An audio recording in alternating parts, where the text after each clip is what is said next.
it's Miss Tracy from Smith County Public Library, and today I'm coming to you from my backyard. It needs to be mowed, but I'd rather read books to you. So here we go. We'll start with our bell, and then we clap our hands together like so, put them in front of our mouth, and click them forward. Then we open and close them like a book. Read, read, read a book, travel anywhere. Worldwide, you decide a book will take you there.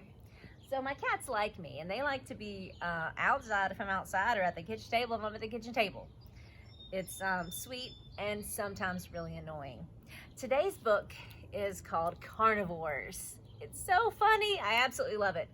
It's by Aaron Reynolds, and the pictures are by Dan Santat, and they tell the whole story, really. I don't even need to read it. It's so good, but I'm going to because the words are brilliant. And it's published by Chronicle Books. And here we go. Carnivores. The lion is known throughout the animal kingdom as king of beasts. The great white shark is the most feared predator in the oceans. And the timber wolf's howl strikes terror in the hearts of fuzzy woodland creatures everywhere. But even savage carnivores, there they are, the savage carnivores, get their feelings hurt. The lion tries to ignore it when the gazelles whisper behind his back. He pretends not to see the zebras looking down their noses at him. The wildebeests call him Bad Kitty, just because he's eaten half the neighborhood. It hurts, it really does. Look at his face and everyone behind him. The illustrations are so brilliant. The great white shark, he gets such a bad rap. All those shark movies sure don't help. Everyone talks about his feeding frenzies, but he's just a fast eater.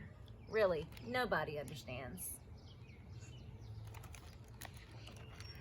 And the timber wolf almost never eats little girls. That Little Red Riding Hood story is very misleading. The bunny rabbits always say, "Quit sneaking up on me." But he's not sneaking. He's merely a very quiet walker with vicious fangs and scary eyes. He can't help it. Look at the bunny cowering in fear, and look at the look on the wolf's face. He's so sad. Oh, also, I need to point out, do you know what he's holding? A Red Riding Hood. Do you see what that bunny is hiding behind? A basket. Could have been full of snacks for Granny, I'm not sure. So it was just a matter of time before the lion, the great white shark, and the timber wolf started hanging out, because even carnivores need to share their feelings. At their very first get together, the timber wolf came up with an idea to solve everything. We'll go vegetarian. I love that the shark is wearing a bubble on his head to keep the water so he can breathe. He's like Susie. And there's the lion and the wolf. And the funniest thing about this book is that I'm a vegetarian and have been for years, and I just love the fact that the carnivores are now going vegetarian. The lion tried to enjoy his salad, but the leaves and the bark kept getting stuck in his razor-sharp teeth. The great white shark ate nothing but seaweed for a whole day, but it left a horrible kelpy taste in his mouth. And the timber wolf tried his hardest to eat only berries, but every single berry bush seemed to also have a bunny in it. By the way, this is a different black cat. I have two. This is root beer. That was soda pop. Anyway, look at these pictures. Aren't they great? He couldn't help it. There's bunnies in the berry bushes. Before long, the great white shark came up with a new idea. And then up here on the board, I want you to notice it said rabbits are, and someone wrote delicious, and then someone else crossed out friends. This is a disguise plan. We're gonna get better outfits and we'll blend right in. At first, the lion's antelope disguise worked out terrific. Everyone treated him so nicely, but the other antelopes smelled his zebra breath, and it was all over. The great white shark blended in as a dolphin. See, look, he's got a little thing on his nose. Nobody suspected him of being bloodthirsty at all until all the dolphins disappeared. Isn't that horrible? And the Timberwolf kept drooling all over the other bunnies. The disguise was a dud, which was very frustrating, and it made them all hungrier than ever. So being a vegetarian is too hard. Disguises aren't working. What are we gonna do?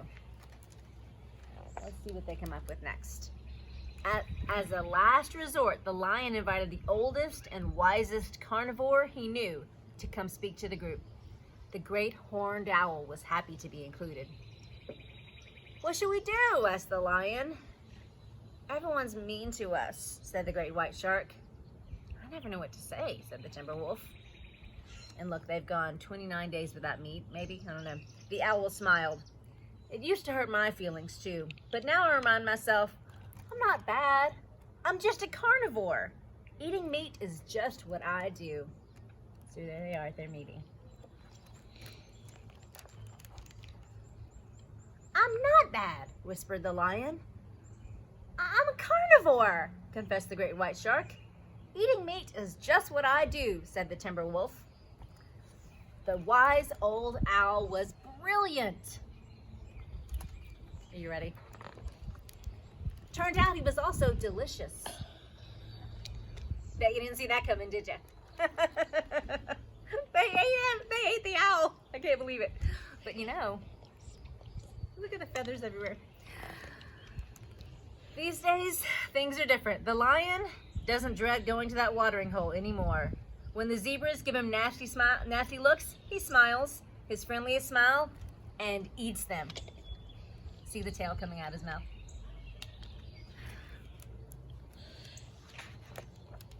The great white shark feels much better about gobbling up everybody in sight. He knows that he's a husky fish with a healthy appetite.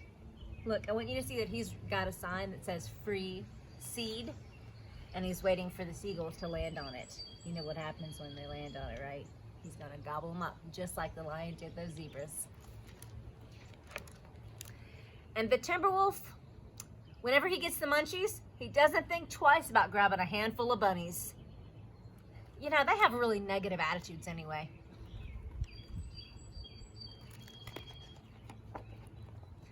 After all, they're not bad. They're carnivores. And look, they've welcomed new members. And there's a, let me see, there's a bear, and looks like there's some vultures, and a crocodile. This must be like a cheetah or a jaguar or something. And there's a snake. They're all paying close attention. They're not bad, they're carnivores. Eating meat is just what they do. And I want you to see they've excluded the shark, and they're reading a book about sushi. So guess what's coming next? The shark's gonna get eaten just like that owl. The end. Isn't that a funny book? I mean, it's dark humor, but it's hilarious. So I hope this video turned out okay outside, and maybe after this I'll well, this evening I'll mow the yard. I hope you guys have a great time, and I'll see you again soon at the library. Bye.